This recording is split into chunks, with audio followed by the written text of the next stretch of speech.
Steve Harris from White Maiden and British Lion. You're listening to Andrew McCasmith from Scars and Guitars. G'day everybody, welcome to the show. I'm pleased you can join me for a chat with Kip Winger, another name that I didn't think I'd be announcing as a guest on the show, yet here we are. Now the catalyst for the chat with Kip is because Winger are touring Australia throughout April. I'll put all details, including links to tickets, in the episode description, since bugger all of you actually listen from our wide brown land. You're all abroad, and I'm grateful for that too. But for all you Aussies and people who might be traveling for the show, yeah, go to the episode description and you'll find tickets and all that stuff, or links to tickets, I should say, in there. Now to the matter at hand, a conversation with Kip Winger. I've been looking forward to this for decades. That's the easiest way of giving you a bit of an introduction as to what might await, because far beyond conversations and questions about Metallica and using Kip as a dartboard on the Nothing Else Matters video, or Stuart from Beavis and Butthead and the infamous Winger t-shirt, all those questions have been done to death. But it's ironic because we do actually talk about that too. But I'll let Kip inform you about what his perspective on those episodes in his career, what he thinks about them these days. This chat goes way, way deeper. Resilience. Resilience is a topic. Yes, it is. Management. What would you do differently? Stagecraft and performance. Jani Lane, it's all there. I'm pleased to say that for you long-time listeners, I believe this is one of my most accomplished interviews yet, and I'll have more to say about that in the episode outro. But for now, here he is, one of my favourite musicians ever, Kip Winger. Sorry I'm late. Hey, mate. No dramas at all. You're understandably in demand, so no issues whatsoever. This is my last one, so it's fine if we go over. We can make a time up on the back end. Okay, thanks, mate. Yeah, no worries at all. So just on that note, you must be aware that there was quite the flurry of activity when it was announced that interviews were available with you. Oh, I had no idea. I mean, I have no conceptions of what anybody thinks about talking to me, you know. It's definitely there. We just got a message through tonight from John that there were some available with your fellow bandmate Reb Beach, and unfortunately I won't be able to do that one. So I'm just grateful for this one here, mate. So I'll just start with that. I think it's a wonderful opportunity to talk to you about not just your career, but your thoughts on many other things as well. So I'll try to make this as interesting as possible for you. Cool. All right, so I've got to get the obligatory thing out of the way just because you know how it is. You're coming down to Australia. It's your first and last tour as Winger, as I understand. Have you got anything special planned for us? Well, it's, you know, as far as the live show goes, I mean, we're super old school 70s, no backing tracks, no frills like that. We play all the hits and we play deep cuts from the records that we've done that some people don't know. Some songs, a couple songs off the new album, and but the most, in my opinion, the most special part of it is that it's all original members that have been there since day one. You know, every guy is featured in the show, and including John Roth. So in 2014, we came there with Reb, Rod, myself, and John, but Paul's never played with us down there. So this is the real deal with the guys that played on the albums, and you know, we're in the videos, and you know, so it's from that point of view, I think it's a special event because there's not many bands like us anymore that have all original guys. I think that's it. Maybe you and Aerosmith, but I don't think Aerosmith is still going. No, I think they hung it up. You too. Well, I mean, these guys are way bigger than we are. Yeah. You know, we travel. We're way down the latitude of that, but we are all originals, and I'm very proud of the band. We're the musicianship of the band and the quality of the tunes and the quality of the playing. So, you know, it'll be fun. And yeah, and by the way, we're all very good friends. We have a great time. We've never fought, so it's not like, hey man, let's get it together for a tour so we can make some extra money. We actually, we hang out, we love it. And it's been a blast. Yeah, cool. Yeah. Hey, just on the 2020 Melodic Rock Fest that almost didn't happen, and you were a big reason that I think fans breathed a sigh of relief that something actually did happen there, because you did come down, which I understand actually led to a lot of other bands saying, okay, if Kip's doing it, we're going to do it as well. But what can you share about what the hell went on back then? Because I know the promoter went to ground very quickly. Man, I can't. Peter Hoffman is the guy that put that together, and he's a great dude, man. And there was no malice on his end. He was waiting for a payment to come through, so he could pay the advances of the bands. And a banking snafu happened where he wasn't able to get all the upfront payments. And then all the musicians are like, "Oh, it's shady," so they canceled. Uh-huh. It wasn't his fault, man. And I had just had an instinct about him, and I thought, you know what, I'm going to trust this guy. So I flew down there without a dime, and the day after I got there, he paid me in full. It was just one of those weird banking errors that was a bit bad luck for him, and it's too bad because what they put together with given bands that were supposed to be there, it could have been amazing, So it was a bit of a salvage job, but I personally did a bunch of shows and had a great time. Yeah, thanks for setting the record straight on that one. The only other comment I'll make is that he really needs to improve his journalism skills and his PR around that, because if that's all it was, that's the first time I've heard it, and it's come straight from the source. So yeah. I think it would have allayed a lot of fears around that back then, and I don't know whether he's doing it or not, but you couldn't bloody read a Australian Facebook rock or metal post without it being coming up back in the 4 years. It was 4 years ago, wasn't it? 5 years ago. 4 years ago, same thing. What? Yeah, I'm curious to know what did he get on? I mean, what was being said about it? That was a problem. Nobody knew anything. That was the issue. So the rumor mill went into overdrive that it was a dodgy promoter trying to bring out the great Kip Winger and a bunch of other bands. And look, I don't need to tell you that we're about 1 million kilometres away from everywhere, and the overall concern that we all have as fans is that it only takes one. It only takes one to fuck it up, you see. We're like South America in that, remember how bad it used to be touring South America in the 90s and early 2000s, and now they've got credible networks, but it sort of felt a bit like that for us, but we don't operate like that here. So we just wanted to make sure that great bands like you and Enough's Enough felt comfortable in the level of trust with the promoter to come down. And I thought for all money that it might actually stop a whole ecosystem, if I can use that term, of bands coming down, but it didn't. It was just one of those things that happened. Yeah, I mean that's literally what happened. So,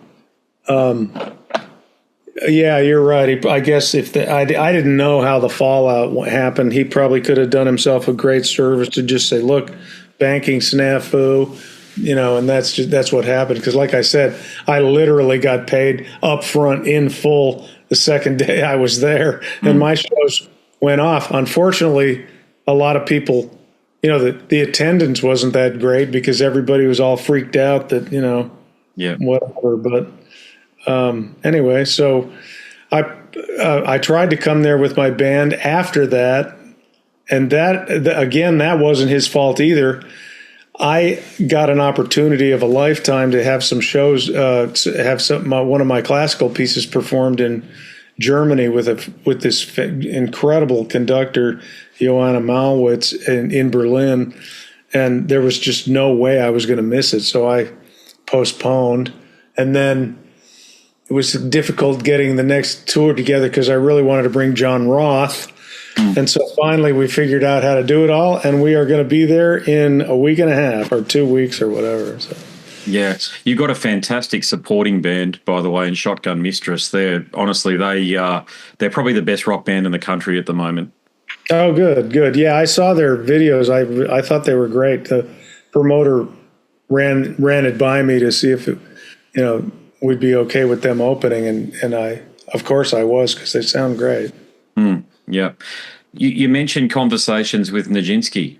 I know what you were referring to just then a moment ago. Okay, let's talk about that if that's okay, because that was a shift to classical music as far as a lot of people were concerned, but it wasn't really, because you're a classically trained musician. So, and it also earned you your, if I'm not mistaken, your first and only Grammy nomination. So what was that like?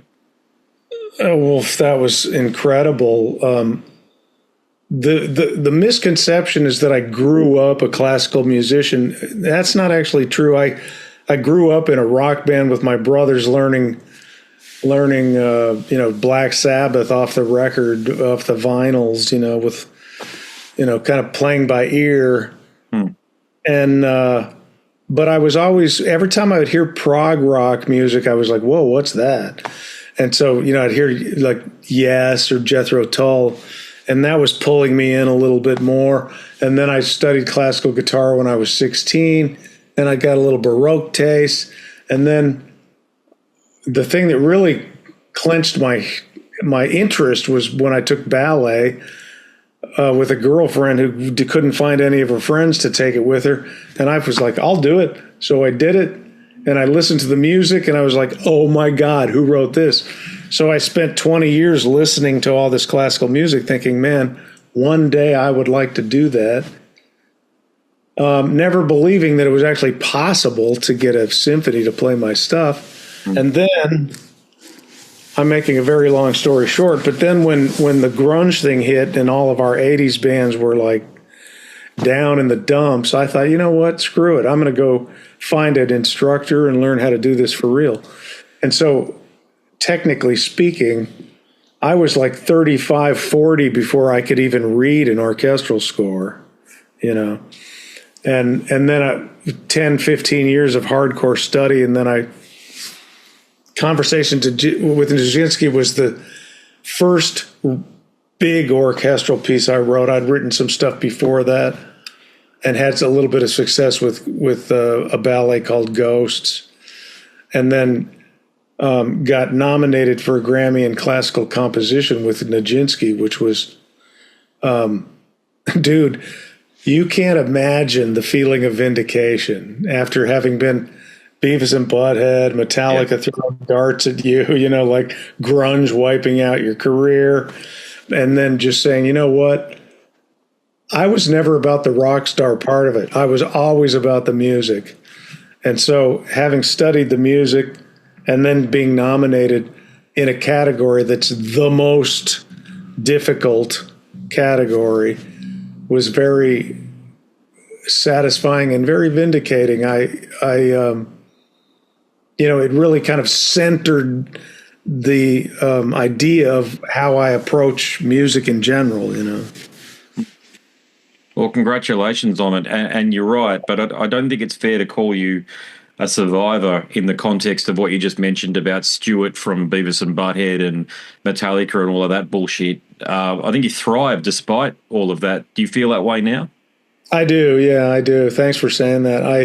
And it's because it's always been about the music.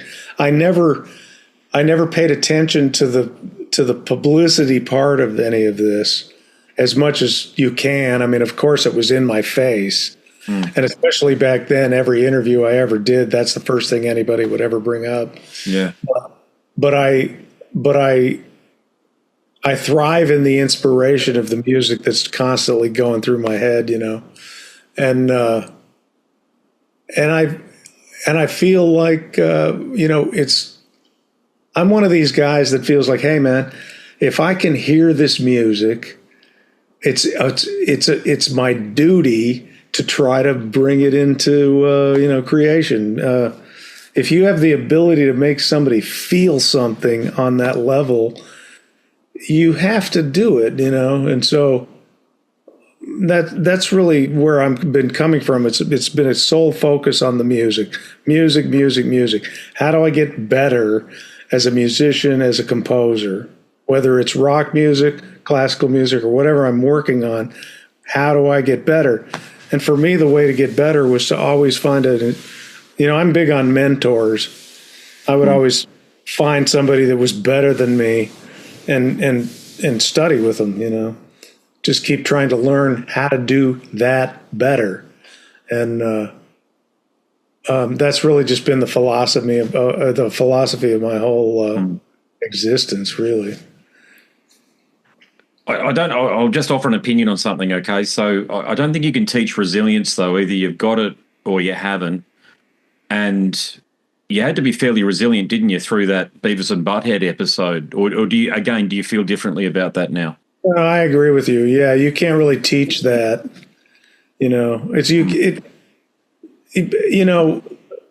It's funny. That's a really interesting point. No one, and you know what? No one's ever said that to me. So I appreciate that. And resilience is a huge thing. I mean, you always hear like motivational speakers or whoever going, well, if you just don't give up, or you just keep trying against all odds and stuff, but none of that takes into account what it really feels like to get the shit kicked out of you and just keep going. You know what I mean? So, I don't know why, but I was just one of those people that said, you know what? Screw all that. I'm just going to stay focused on this thing and keep building on this thing.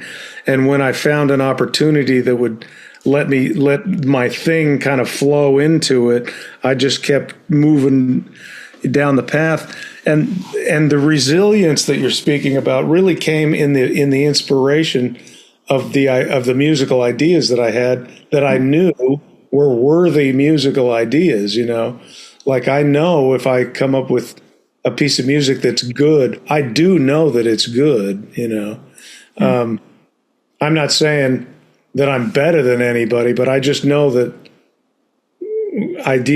certain ideas that I've had are good ideas, and they're worth pursuing against all odds, kind of. Yeah. Well, you're clearly a good businessman too, because you're able to bring people along with you on that journey. So on that note, you started out in the mid-'80s. It's so funny that you say, my dad's like, well, you're a good musician, but you're not very good in business. And I'm like, come on, Daddy, give me a break. So funny. But you were, let's face it, you guys are all excellent musicians, and I had your records back in the day as well, and I used to listen to your bass playing, particularly the finger tapping you used to do on In the Heart of the Young. So I'm a fan. But, I mean, the thing is, then when grunge came along, we all know what happened with grunge, and then you guys really copped it through the Beavis and Butthead thing as well. But when you look back on when you started out in 1998, no one knew about this grunge meteor that was going to land through this bloke from Olympia, Washington. Okay, but would you do anything, or better question is, what would you do differently, if anything?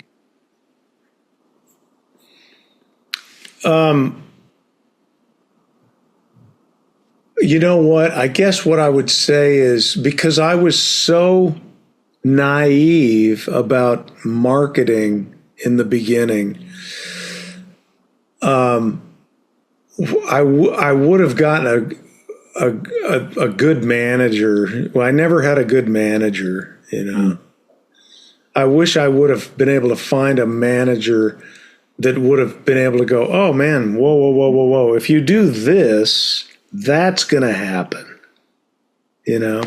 I never had somebody that had the foresight to know that.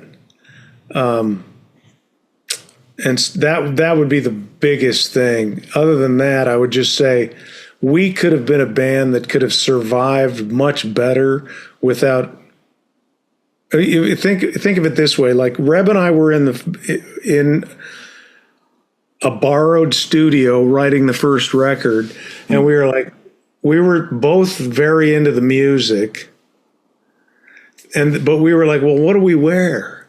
What should we look like? What should our logo be? And we were like, I don't know.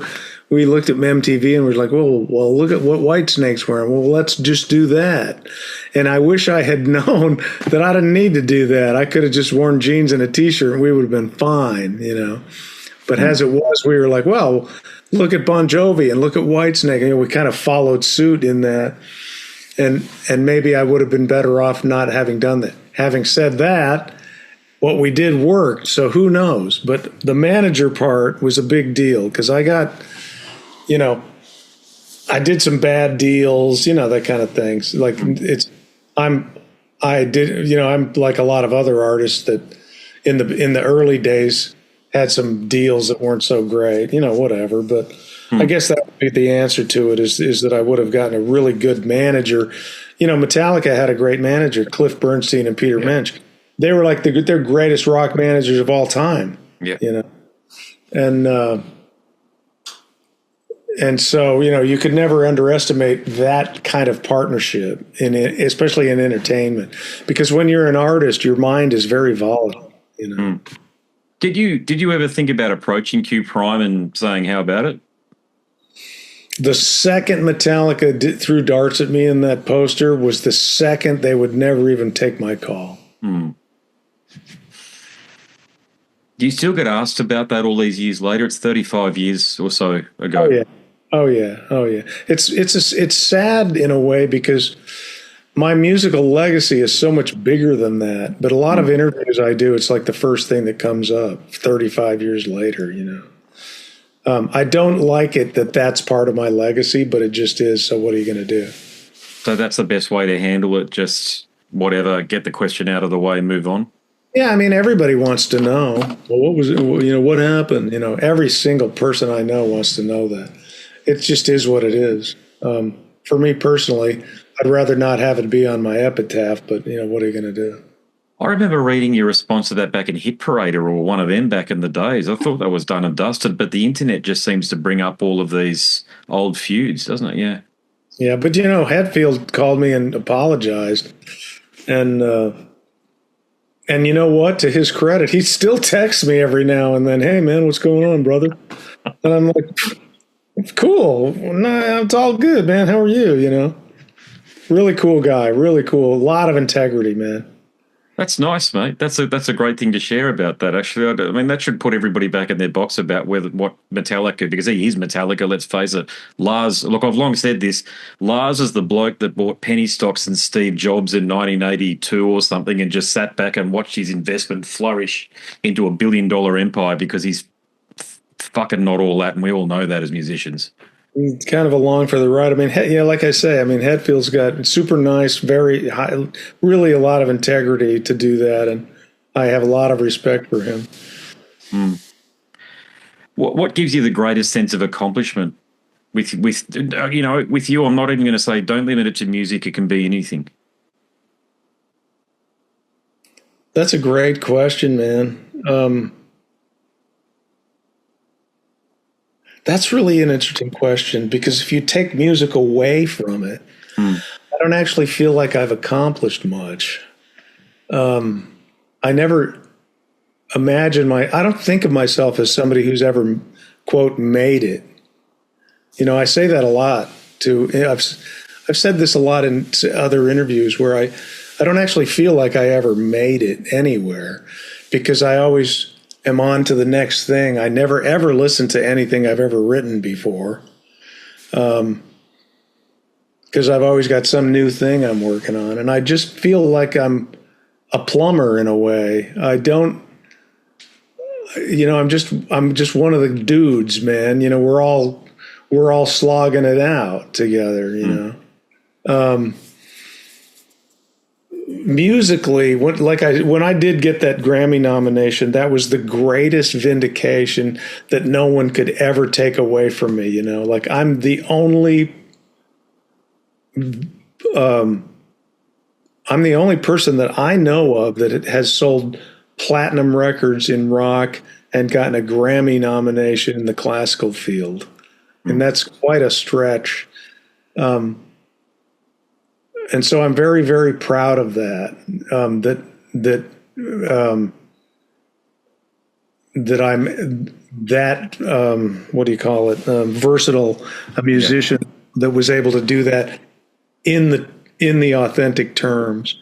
There's plenty of guys that are way better than me, so don't get me wrong. I could give you a list a mile long of musicians that are alive today that I feel like just blow me away. But I'm very proud of those things. This point wrapped in a question is left of centre, but given I am an extreme metal guy after all, and I am in a winger, and a lot of us are that are into extreme metal, I'm talking about death and black metal. Are you aware that the actual musicians, maybe not the fans, I wouldn't have a clue to be honest with you, but certainly many of the people that play the music are big fans of you personally and of Winger? That's awesome. I mean, that freaks me out. No, I would have no idea, except what's the name of that band? Dillinger's Escape Plan. Yeah, Dillinger's Escape Plan, yeah. So the bass player of that band jammed with us at a festival in England in 2000, I want to say around 2014. And, he was kind of a fan, and they were like, when I heard them, I was like, wow, somebody from that band is a fan of our band. That's amazing. And I was completely unaware of it because I don't actually listen to very much music. And that, and then I started listening to like Meshuggah and all that kind of, and that just blows me away, man. To imagine any of those people are into my stuff would be astounding. I mean, I'm completely unaware of that. Yeah, there's a huge amount of respect out there for you. I want to be clear, by the musicians, because they're aware that what you did wasn't easy, okay? Playing bass and singing and playing bass, especially the way you played bass and singing, because I'm a singing bass player too, so I can relate to extent, but I'm on nowhere near the level you're at. But we look at that and we really admire that, and that's where it comes from. The fact that you're playing hard rock, heavy metal, whatever you want to term it, it's all just rock and roll at the end of the day. But whether you're playing extreme satanic black metal or you're playing Winger's music, it all appeals to a fairly similar fan base at the end of the day. That's amazing. I'm really glad you told me that. I had no idea. But you're right. I mean, I always refer to, because I never consider myself a lead singer, because lead singer bass players versus lead singers, it's a totally different breed. I feel like, hey, man, I'm part of the rhythm section first, okay? So I'm locking with the drummer. Oh, and by the way, I got to sing the lead vocal, Yeah. And I have to be the front man of the show, That all came later, man. My whole thing was like, okay, I'm going to lock with the kick. Yes. That was the big thing. It's funny because I took it as far as I wanted to take it, and I never became like, I never fulfilled my, like say Geddy Lee, like blah, blah, blah, blah, blah. I mean, I never really took it that far because I felt like that wasn't where my biggest interest lie. But when I was a kid, I mean, I played 2112 many times, completely into it. Did you get, and I know this happened to a few people, did you get a lot of label or management pressure just to be the pin-up boy frontman and not be a musician?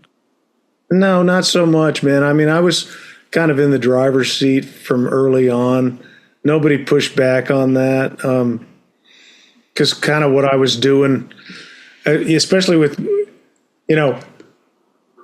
people made fun of the fact that I did ballet and stuff, but that's where I got all those chops, man. We're jumping around and kicking my leg up and all that. And that was fresh coming out of karate, So I kind of did that whole thing. What I was trying to do was take David Lee Roth to another level, And I think I did achieve that early on. Like the Madeleine video is exactly that front man thing that I was trying to achieve. What happened is that people started asking me to dial it back. They're like, wow, you're too far out there. And you'll see it very clearly because I had a conversation with my manager before the Easy Come Easy Go video. He goes, man, don't do any of that spinning and don't do all that stuff. And I was thinking, oh, okay, well, I'll just stand there for that one. And if you watch the video, it's a live video, and I'm not doing my shtick on that video. And that was specifically contrived by a request by my manager. because it was all like, oh, that's too much, and people are calling you a wuss and all that kind of thing. Really? So, yeah. So that actually, by the way, I've never told anybody that story. That just came up here for the first time. There you go. Yeah. But we did have that conversation to dial that back. That's crazy. Yeah. Yeah. It's, I wonder if people were actually saying something, or it was just the proclivity of the manager to just want to have an opinion. Exactly. I don't know. I mean, my performance then peaked at a show in Paris in 1991, opening for the Scorpions. That was the greatest performance that I have ever given, where my voice, my moves, everything was like in sync, far better, like an alien embodied my body. It was weird, dude. Instead of 2 spins, I was doing 3, and I was hitting every note, and it was unbelievable.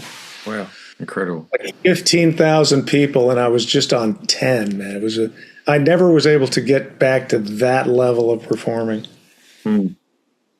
What are your thoughts now on the 1993 album? Pull is probably a personal favorite, but it is darker.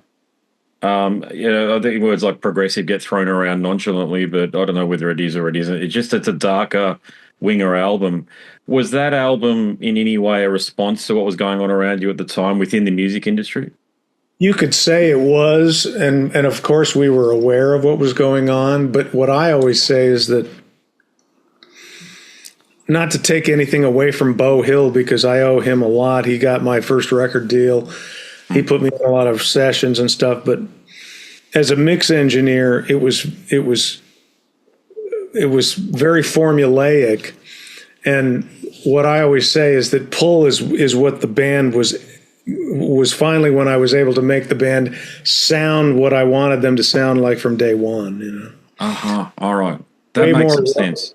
Yeah, way more raw. And that's why I've often threatened remixing the first 2 records, because they would be a lot more like Pull,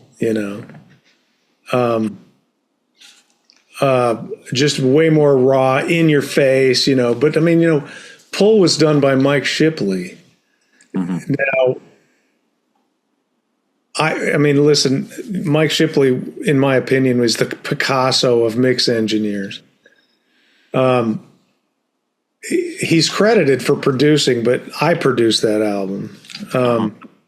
He didn't have any musical ideas whatsoever. It was all engineering mixing. And, so that was really where I felt like the sound of the band really came together. The sad part is that Mike Shipley died, and I was never able to get him to mix another Winger record.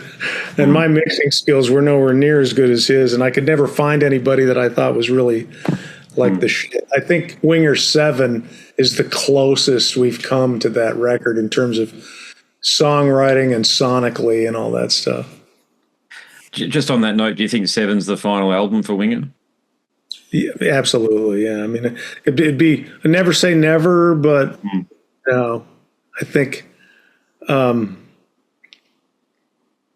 think it's be given what I'm looking at for my own goals and just scheduling of music that I've got coming up to write. Man, I don't know when I'd ever get to it. I really wanted to make a statement on this last Winger record. Bring every original member in. Everybody play their parts. Put each guy on their thing. Everyone's singing on it. Everyone's playing on it. Bring the old logo back.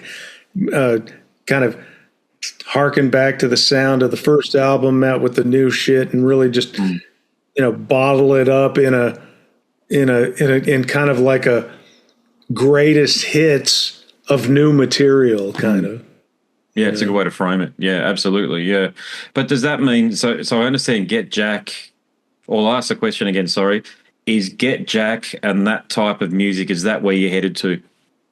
Well, Get Jack is specifically written as a musical and the musical format. Listen, I don't like musicals; they're way too happy for me, and I don't like.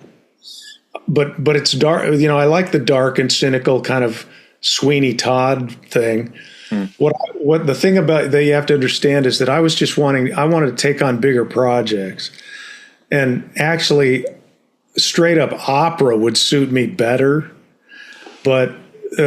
Get Jack came along as an opportunity to do a bigger work, and I think some of the best music I've ever done is on there. So to answer your question, more specifically, going fully into concert music that you would go in and sit in a concert hall and hear an orchestra do. I do fully intend to write another musical and get Jack up and running. Although I don't. We've tried and tried and tried with Get Jack, and so far we haven't been successful getting it on stage. But bro, you talk about a heavy lift, a musical. Oh my God! Yeah. But given what I want to leave behind in my legacy, like up until now, it's been all the stuff I can contribute in, 7 Winger records, 4 solo records. One musical, a classical record, but now I want to do 2 or 3 more classical records, and maybe another musical, couple opera, that kind of thing. And it's a lot of work, and maybe I won't get it done, but I'm going to die trying. I really liked some of this. Just the idea of your partnership is more of the point. The idea of your partnership with Ken Mary for that to continue in some way. Are you guys still in touch as mates? And do you think you'll include any things? Yeah. Oh yeah. I talked to Ken. I don't know, less than a month ago. He's a great dude, incredible drummer. Yeah. Were you guys in Alice Cooper at the same time together? Oh yeah, no. But Kane and I auditioned Ken. Kane and I auditioned drummers. First, it was Kane and Alice, and then I played on Constrictor, and Kane was the one that suggested, "Hey, tell Alice that you want to go on the road, man, because we need a bass player." And I was like, "Dude, Alice, if you go on the road, man, call me up." And they called me up, and so Kane and I were the ones sitting in the rehearsal room trying to find a drummer. In walks Ken. Plays one song, we're like, you got the job, man. And then Paul Taylor came in shortly after that. Came in, played 2 songs. You're in. And then Kane had another guy named Artie Finero who played rhythm guitar and stuff. But so yeah, Ken was going to be the original drummer in Winger, but all right. He was still in Alice, and he did the next tour after I left, and then we met Rod Morgenstein, and that all kind of took off in a different direction. But yeah, we're good buds. I'm really good friends with Kane Roberts too. Kane's doing a thing right now called Chokehold. You should Google on YouTube Chokehold. He's got a few songs with a chick singer, but it's all him writing it. Man, that guy is so talented. Really cool stuff. We live in an era where there's these massive residencies happening at Las Vegas, and quite a few bands. It's mainly a Celine Dion thing, I get that, but there's some rock. I think The Crew did it for a bit. I can't recall, but it was a band of that stature anyway did it as well. But it's not out of the question for Alice to do something like that. Now, speaking as an old fan of all of you and Alice and Ken and Fifth Angel and everything going on there, if I think if Alice was going to give the fans what the fans want, it would include you and Ken and Kane, like you're talking about. But they generally tend to get in these newer musicians that have, I call it the Nicky Six look. You know what I'm talking about? They look like they were stepped out of Motley Crue 1985 or something. But would you be up for, say, doing a residency with Alice in that sort of a scenario? Oh my God, that's hysterical, man. Oh, listen, if he called me up and said, I'm going to do a month in Vegas, I'd be like, what time you want me to show up? And then that might be the only person I would change my trajectory for, because I love those songs so much. and I love him. He's so awesome. So yes, if he now see, I don't think that will ever come to pass because he loves his band, and they're a good band, you know. Chuck's a great bass player, and they, you know, but you know, I'm the one who called them and introduced them to Nita Strauss. Oh, I didn't know that. There you go. Yeah. Yeah, no, I'm the one that made the call. Like I put her in that band, you know. Okay, there you go.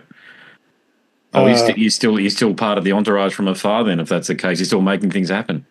Oh, sure. I mean, well, that was the last big thing I did. Well, I saw a friend of mine named Jason Green was kind of working with them, the Iron Maidens. Mm-hmm. Oh, yep. Courtney Cox and Nita. And man, I saw Nita. I was like, man, she's a total star. And the story is very simple. Alice, when Orianthi left Alice, they were looking for a woman guitar player. And my business manager used to manage the Donnas. Yep. And they called my business manager and asked if the guitar player for the Donnas was available. And she was not available. She had gone back to university and they all kind of disbanded. And I talked to my business manager like once a day at least. And I just happened to call him because, wow, I just got a call from Alice Cooper. They're looking for a woman guitar player. And I'm like, I have exactly the person. Called up Nita and I said, what are you doing this summer? She's like, well, you know, I'm kind of busy doing it. I'm like, I think I can get you into Alice Cooper. She's like, I'm in, you know. And I kind of coached her through meeting Bob Ezrin and Shep Gordon and stuff. You know, she lived, you know what, man? She lived up to it and she went out and kicked ass. Yeah. She deserves every crumb that she got because she stepped into that. She was quite intimidated when it first began, and she stepped into that, and she owned that shit, and she lived up to it, man. So I'm proud of the fact that I was able to get her in there. But, you know, you can open a door for somebody, and if they don't walk through it, say la vie. But, I mean, she not only walked through it, I mean, she owned that shit. What about you, looking back over your career? Were there any sliding doors moments where you could have ended up being a member of, I don't know, so pick any one of these other big bands? Because you've been in Alice, of course, there's Winger and there's all this wonderful orchestral and musical stuff you're doing. But was there any of those near misses, so to speak, where you might have ended up in Queensryche or something? I auditioned to be the lead singer in Foreigner, and I'm really glad I did not get that gig. Yeah. That shit's impossible to sing. Yeah. But I was the lead singer for the Alan Parsons live project. I was his first lead vocalist for the American version. Okay. And I sang for about a year and plus with him as the lead singer, and that was unbelievable opportunity. Not many people know it. It never really became a thing that I was in his band.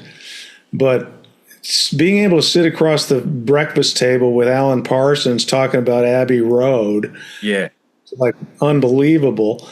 It turned out that my schedule was just a little too intense to do both. And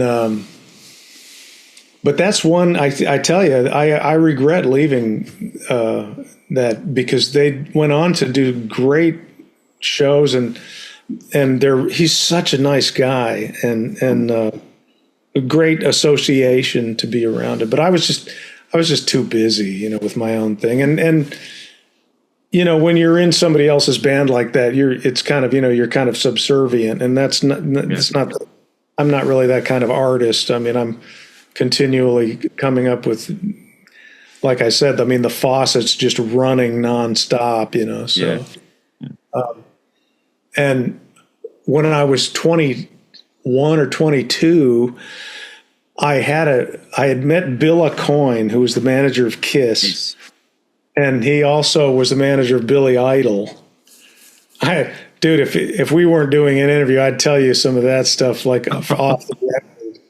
That's some insane shit, man. But I had a chance to audition for Billy Idol because the bass player for Billy Idol was leaving. And dude, I would have nailed that gig. I had that shit dialed in so badass, because back then I was a better bass player. You know, I was really like, when I was 21, 22, 23, I was all in that shit. And it just turned out that the bass player said, "Nah, just kidding. I don't really want to leave." And I didn't even get to audition. Later, I got to jam with Steve Stevens in Rock and Roll Fantasy Camp, who I'm a huge fan of. And man, it's scary playing next to Steve. I mean, he's such a powerful force on the guitar. It's really incredible. Yeah. Anyway, that's pretty much it as far as lost opportunity. I don't know whether it's an opportunity or not, but talk about subservience. You didn't have the honor of talking to one Sharon Osbourne, did you? No, I never crossed paths with Sharon, other than Winger opened for Ozzy for 2 weeks and then he canceled. What year was that? We were going to do 6 months with Ozzy. It was right when Zakk Wylde got in the band. No Rest for the Wicked. Yeah. And we toured with them for 2 weeks, and Ozzy said, "Sorry, mate, I'm going home. See ya." And that was it. You didn't have to deal with Sharon then in any way? No, I never had any interaction with Sharon Osbourne, other than watching the reality show on TV. Hey, man, stay there. I'm happy to give you more time. I just got to run back. Thanks. Well, thanks heaps for, I'll only take up another few minutes of your time, but I really appreciate this, mate. It's great. I like talking to you. You got great comments and questions and stuff. Oh, cool. Well, no worries. Yeah. Well, fellow musician. Yeah. It's I do play bass. I'm a bassist. But I've to be honest, I've just gotten sick and tired of being in bands. I'm just exhausted with it. So I play covers every weekend, you see. So I've been in bands for years now, decades actually. But now I just play the acoustic guitar and play solo. All the bullshit. All the covers and stuff. But I mean, what do? If you've got to play, you got to play, right? Hey, man. I did that for. I did my solo acoustic show for years and years and years. And I started that because that's all I could do when the grunge scene was in, and I put my first solo out. The only way I could go promote it was to go out and play acoustic in bookstores, Borders bookstores, and I played there was 10 people in the audience at 4:30 p.m. So I mean, and by the way, I've played every America song there is, I've been through the desert on a horse with oh my God, yeah. And but I love that stuff, man. I used to love playing all that shit. So, I mean, there's no looking down on that. Yeah, I mean, just, look, when you have the spirit of music flowing through you, I mean, what are you going to do? Exactly. Yeah. Yeah, you're not wrong. Just on that period again, that just the 90s in general, it wasn't just grunge. There was electronica and there was hip hop. People forget that at the height of Nirvana's fame, that hip hop was outselling it, as well as Celine Dion and Mariah Carey. I don't know why people don't they go on like Nirvana was like the biggest band in history, but Michael Jackson was selling like fucking 10 times, 100 times more than what he was through. Remember History and Dangerous and all of those albums back then? Well, I think it's just because what happened is that Kurt Cobain, that one song changed the course of rock music within about a month. That the power of that tune. I mean, look at Dave Grohl. He went on to do Foo Fighters, and he's worth a couple $100 million, and that would have never happened had Kurt Cobain not come along with that tune, even though it's if you listen closely, the chords to that tune it's a Blue Oyster Cult song. Yeah. But, yeah. But, lyrically, it was just so genius, and people were fed up with the kind of shit we were doing, man. It was just too oversaturated, And here's what I should have started with, right, in my little rant right there, which is the most critical part of it, is that high school kids want their own music, you know. So the little brothers and sisters of the people that we were playing for were like, fuck you, we have our own music. And that's what happened. It was Elvis, then the Beatles, then disco, you know, then Led Zeppelin, then disco, then punk. And, you know, that's just what it is. That's just what happens. Now it's not happening so much because the internet has made the whole universe. It's just like a smorgasbord of oversaturating nightmare of whatever you can, anything's available at all times, and it's just coming at you, you know. But through that period, we lost quite a few people to maybe not so much drug use, but I felt alcohol abuse really became prevalent through that period for a lot of people around you. Like Jani Lane in particular was one.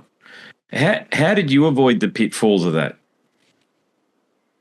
Man, first of all, alcohol made me physically ill. And I could drink.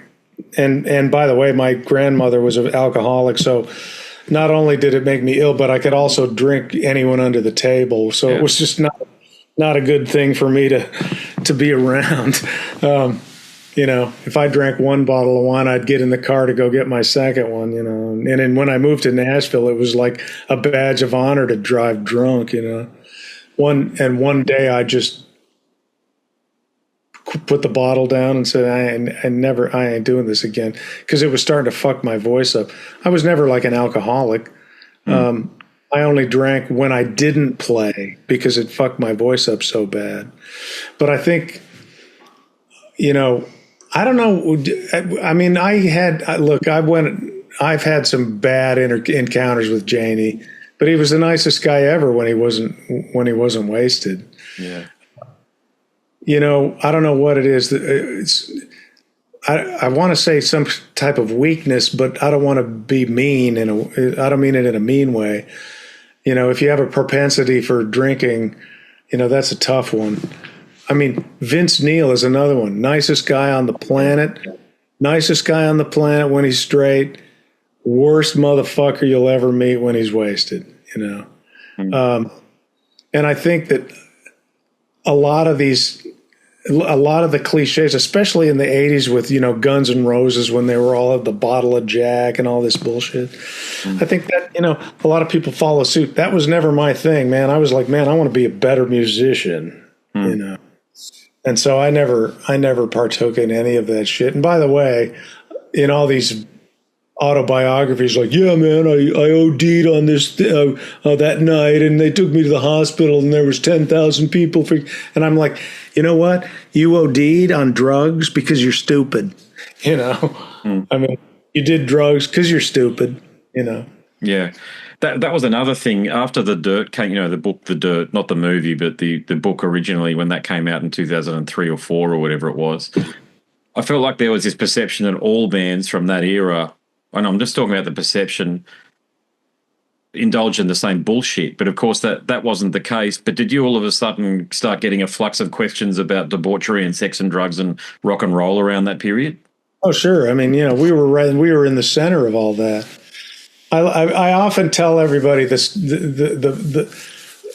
I was in Alice Cooper after he was out of rehab. I never saw one drug on any of these tours I was on. Never, ever, ever, ever, except once.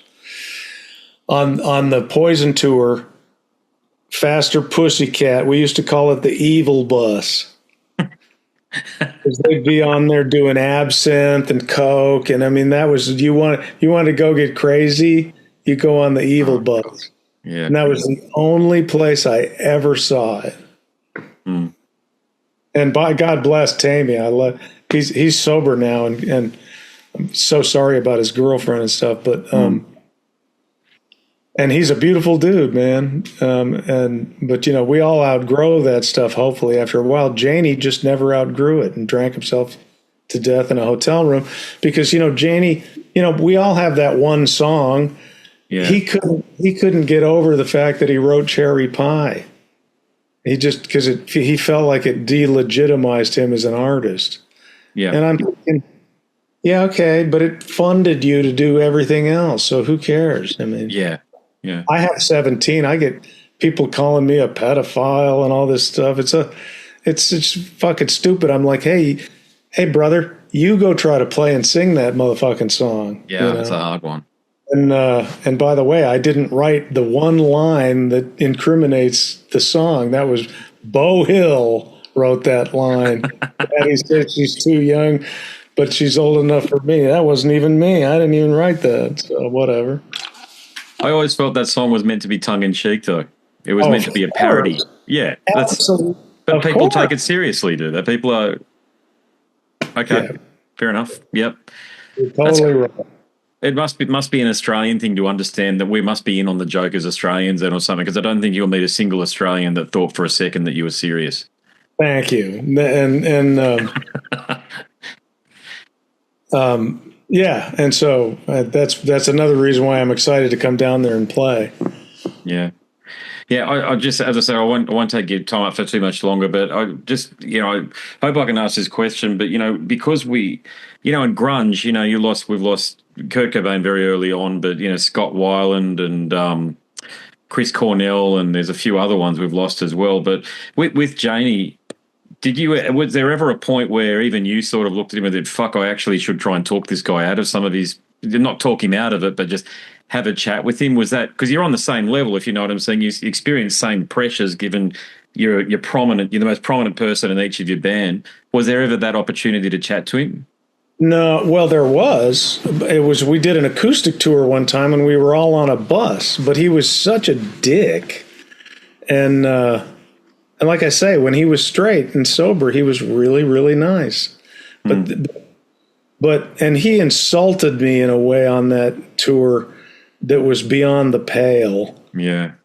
And we actually kicked him off the bus. So, at one point on that tour, he brought his preacher along with him to try to keep him in line and all that stuff. And then, he turned to religion and was trying to do all that stuff. And listen, my dad was a preacher. All my uncles were preachers. All my grandfathers were preachers. And my dad left the church. And we're not religious. I'm not a practicing religious person, other than believing that the universe has mysteries that none of us could ever answer in this life. I could talk to you about that for hours, but I'm not a religious guy. But when he started preaching all that stuff to me, and I'm like, that, and along with his deep cutting insults, I just was like, go away, man. And we actually kicked him off the bus. But that's not to say that he couldn't have been saved, not religiously speaking. I'm talking about, if he had gotten sober and cleaned up. Because I know a lot of guys that have gone through the AA thing, and it's all good, man. Yeah. Look at the Guns N' Roses guys. They were famous for being shit-faced nonstop. Duff, I used to hang with Duff in the early Guns N' Roses days. That guy was never sober, And you want to talk about somebody who got their shit together? I mean, it's been 30 years or something like that now that he's been sober. He went back to school for business. I mean, and he got his black belt, and that motherfucker. He slayed the dragon more than anybody I've ever met. All right, Kip Winger. We had quite an in-depth conversation after what you just heard, but it's not right to air that because the topic was far more personal, and I'm really grateful to Kip that we're able to go there and have that type of a conversation. Some things are better left on the cutting room floor. And I'll always have the memory of the conversation you just heard and what we actually spoke about afterwards. So those of you who know me well enough that have been listening to the show for a long time, I think you will agree that that was one of my most accomplished interviews yet, from the perspective that Kip is a bloke with a story to tell. And I hope I did a good job at getting out of the way and allowing him to say what he had to say, because that's what the show's all about. I'm not Joe Rogan. God knows early on in my career as a podcaster, I tried to be a little bit like that. I didn't want to copy it, but become part of the conversation as well. And these days, certainly, I'm here to ensure that I ask compelling questions and that I make the guests feel comfortable. But the most important thing is that they feel comfortable sharing what they want to share with you as an audience. And I think that conversation there with Kip is the best example that I'll go there and say it. Maybe the best example of a chat that I've done to date in that way that I've just articulated. All right, that's it from me. My name's Andrew Mackay-Smith. If you're new to what it is that I do, and chances are you might be, because I don't get a lot of opportunity to chat with people from the from the so-called LA metal world or what have you. I'm loath to call it glam metal or ham metal, just straight up rock and roll from the 80s is the way that I like to look at it. But I've conducted literally hundreds of interviews. It's over 1,000 at this point. So go across to Scars and Guitars and you'll see most of them posted there. The website started in about 2021 or 22. I'd been doing the podcast for a number of years by then, but all of the best ones I like to think are posted to the website. If you're curious, you can spend hours going through it all there, or even here on YouTube or on Spotify. Every chat I've ever done that is still live on the podcast is available via Spotify. I think there's over 900 episodes there. Not every conversation gets posted, so that's why I say I've had a chat. I've done over 1,000 interviews, but there might be 850 or 900. But either way, I hope you enjoy. As I was saying, my name is Andrew Mackay-Smith, and I'm the host of Scars and Guitars. Until the next one, it's a goodbye for now.